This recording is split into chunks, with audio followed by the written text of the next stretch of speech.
Abdurrahman Ridouane, 59 ans, président de la mosquée de Pessac, comparaît le 13 janvier prochain pour apologie du terrorisme. En mai 2024, la préfecture de Gironde veut l'expulser, mais la justice refuse à plusieurs reprises. Le ministère de l'Intérieur passe outre. Le 8 août, par arrêté ministériel, Ridouane est conduit en centre de rétention, mais l'expulsion ne peut pas avoir lieu dans le cadre légal des 90 jours. On arrive au bout des 90 jours de rétention, où il peut être retenu au centre de rétention, et 3 jours avant la libération, on lui sort cette nouvelle infraction d'apologie d'acte de terrorisme. Et là, à nouveau, il est placé en garde à vue pendant 48 heures, donc on est en toute fin de période de rétention, puisqu'il ne pouvait pas dépasser les 90 jours.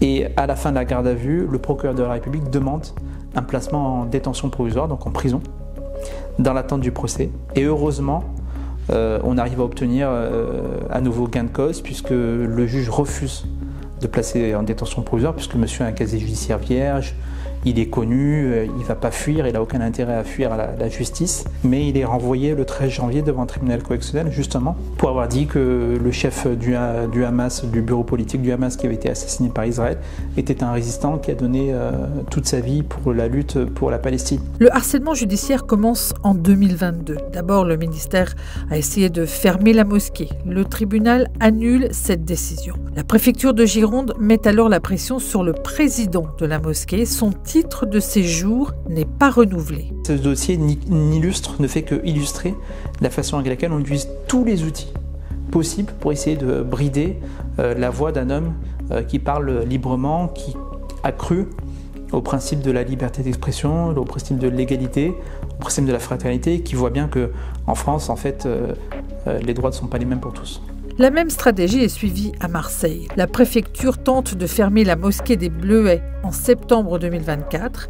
Elle n'y arrive pas. L'imam est alors accusé d'apologie du terrorisme et est convoqué en mars prochain. On n'est plus dans les critères et le cadre qui était posé par la loi où il s'agissait de propagande. On est uniquement sur une question de débat d'idées, débat intellectuel. Est-ce que oui ou non la résistance palestinienne est légitime? Est-ce que oui ou non l'occupation de la Palestine par Israël doit être combattue par la résistance, y compris armée?